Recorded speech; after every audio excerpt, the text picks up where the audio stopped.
but I would need to see a lot of effort from you. Yeah.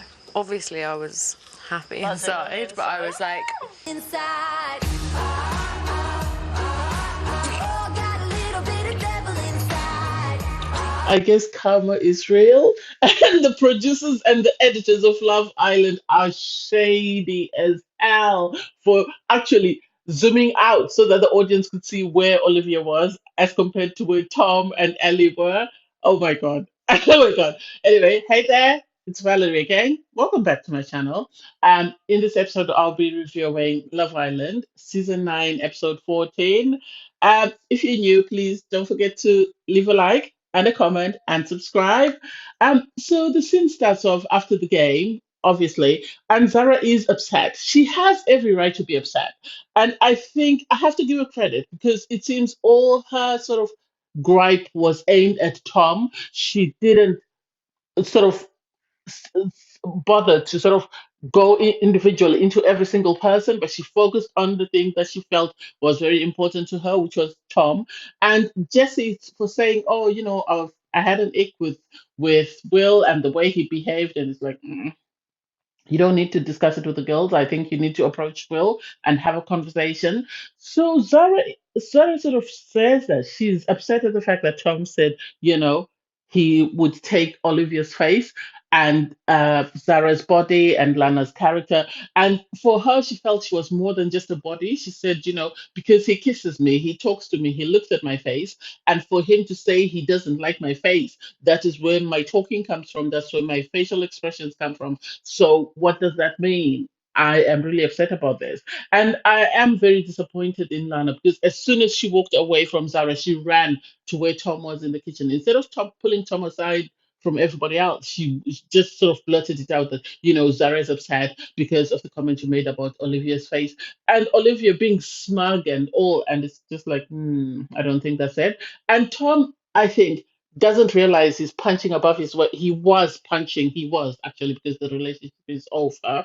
He was punching above his weight with Zara. Zara is way beyond what he could have actually been able to sort of get attention from in everyday society. And so for him to say, "Oh, that's too much drama for me. I don't want it," I think he's sort of leaned into what Ron was saying that, "Oh, she's too much for you. She's this," and he's allowed people's voices and thoughts to sink into his head, and this is what he's going by. And because he's getting all this attention from all these ladies, he thinks he is the man.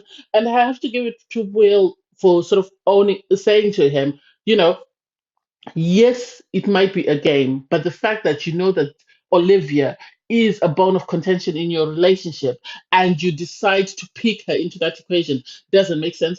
To me, he could have easily said, "I'll pick Tanil's face, I'll pick Zara's body," or whatever. That would make more sense. Or he'd say, "I'll pick Zara's face, I'll Tanil's body," or he could have chosen not to answer the question. That's it. That's it. Or he could have chosen to say Zara's face, Zara's body, Zara's character, and seen what the producers would have said. It's not like he's getting a prize for giving the correct answer. So I am not happy with the way he behaved in that scene.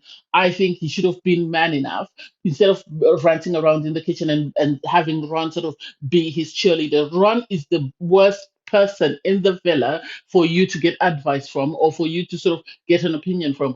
I would rather he speak to Shaq because Shaq has shown that he is a true friend. I would rather he speak to Will and even Spencer, even though Spencer hasn't really had any conversations. I think those three are the three that I would go to if I needed any advice. Whereas everybody else, they can stay in the recycle bin. Drama, he wants someone he can come home to and be his source of peace and stuff. And it's like Zara has been okay. The only drama has been in the sense that Olivia has been instigating most of the issues in their relationship. And for him not to recognize that and for him to only sort of focus on Zara's reacting to someone sort of starting a fight with her. I don't get it because I have never seen a scene where Zara has actually started the drama. It's always been Zara addressing whatever issues they had in their relationship or whoever was trying to sort of interfere in that relationship. So I think Tom, I don't know where he's getting his facts from unless their things were not being shown. Will and Jesse have a conversation, obviously, about the game, and Jesse sort of expressing her displeasure in how Will behaved when Ellie sort of called him up to pop a balloon. And Will lets it be known that, she is his focus and she is the one that he wants.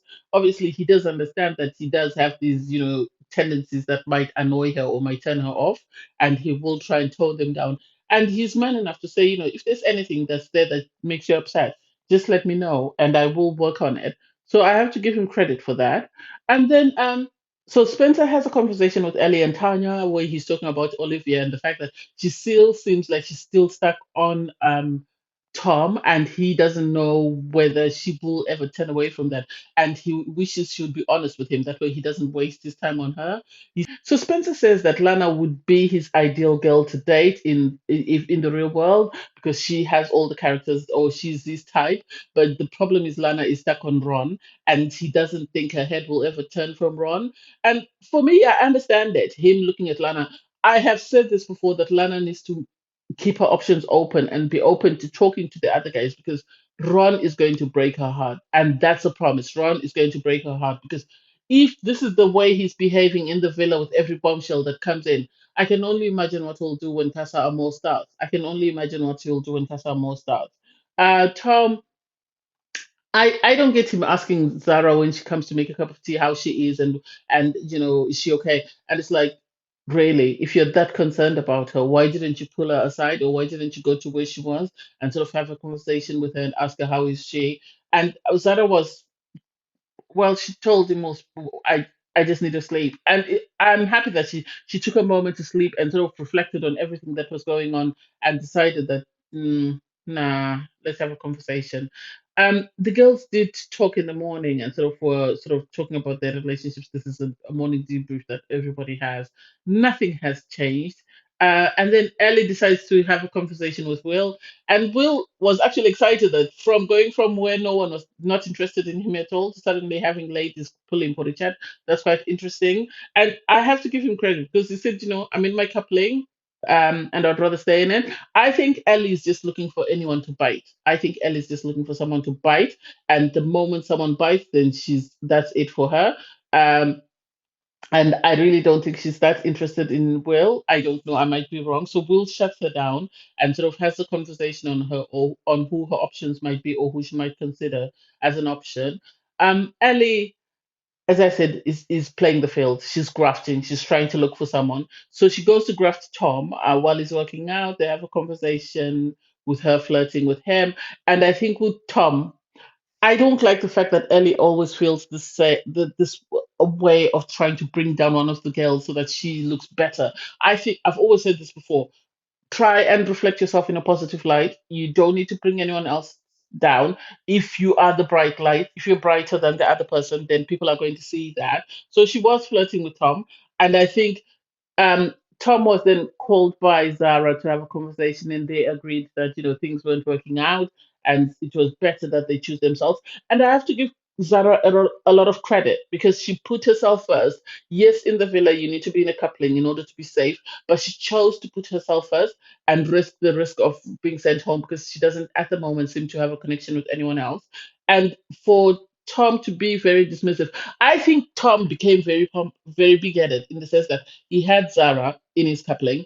He had Ellie, who was showing interest. He had Olivia, who was chasing him. And so for him, Zara saying, we're done was nothing because he thought, oh, I still have two other ladies. I don't know how genuine they are. I really don't know how genuine they are as compared to how his relationship with Zara was. And I think this is something that he's going to regret at some point because Olivia is going to move on, and then he's going to be left with no one, especially if Ellie finds someone.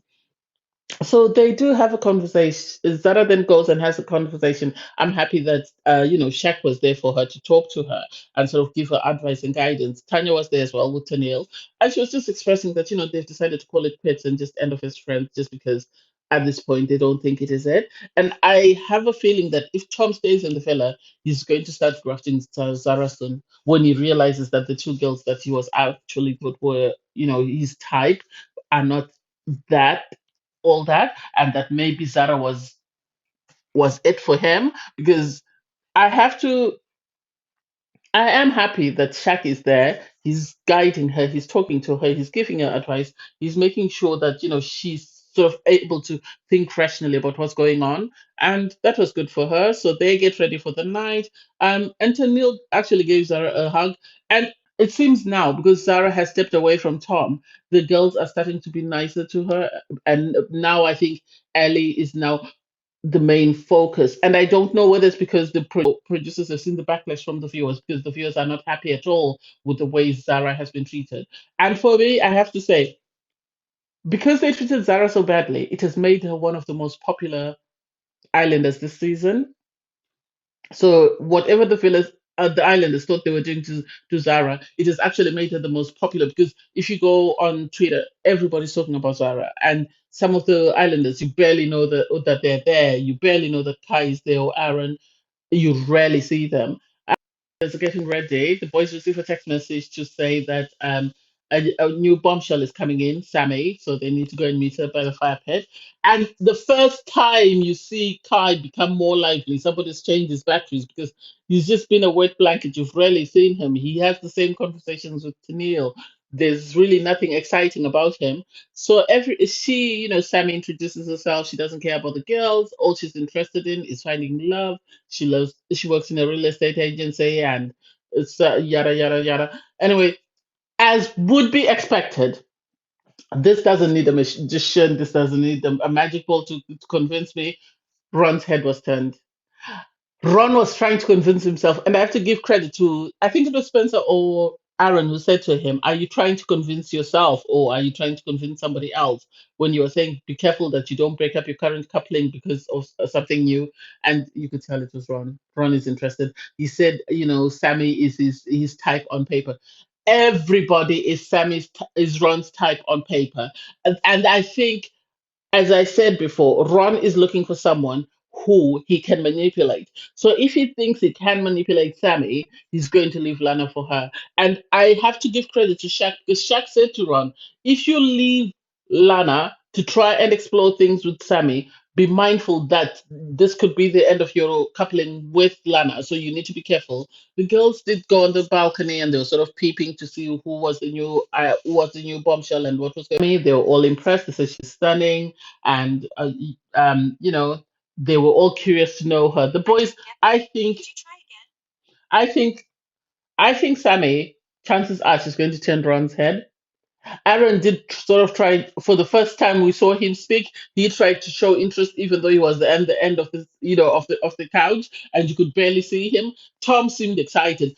I can't wait for Sammy to pursue Tom, and I can't wait for Sammy, Ellie, and Olivia to go at it. Just because this is the way they treated Zara, I want to see how they're going to react amongst themselves now that somebody else has come in, and so we'll see how that goes.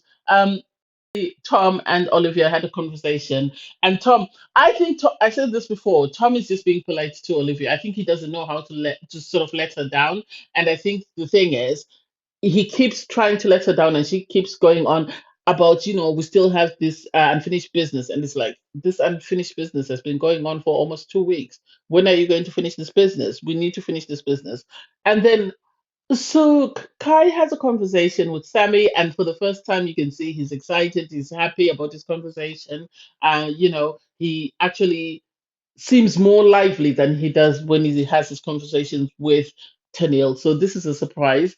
I know the boys did have a conversation with Kai and sort of told him that Ron was saying, be mindful that if your head turns for Sammy, you could lose what you have with Tennille. And for me, Kai's and Tennille's relationship is very dry. So I don't think there's likely to be anything there.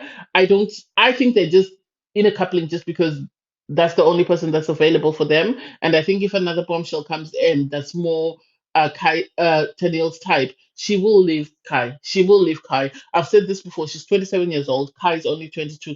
They need to bring her someone who's at least 26 and above. But then I don't know. We'll see how that goes. Um, Olivia has a conversation with Tom. She's excited because Tom is now single, and they feel, they still have this connection. They feel they still want to continue to explore it. I think Tom is just being polite. I think Tom doesn't know how to let Olivia down without upsetting her, and I think he doesn't know how to let Olivia down without upsetting the viewers. And I think this is why he's playing along, because after his conversation with Olivia, he has a conversation with Ellie, and then Olivia is downstairs busy telling the girls, "Oh, Tom said, he is still attracted to me. He wants to work on our connection, but I want him to make more of an effort." And Tom is upstairs on the terrace kissing Ellie, and it's like, make it make sense. How is someone who wants to continue to pursue something with you busy kissing somebody else? How is he kissing somebody else if he is serious about you? And the fact that Tennille and Lana were sort of eating that up and sort of trying to be happy for Olivia, and it's like, just take a couple of steps to your left and then look up, and you'll see Tom on the terrace with Ellie making out. And then you realize that maybe it's time to move on. But hey, it is what it is. Thanks, guys, for watching. Please don't forget to like, share, comment, and subscribe. Bye, everyone.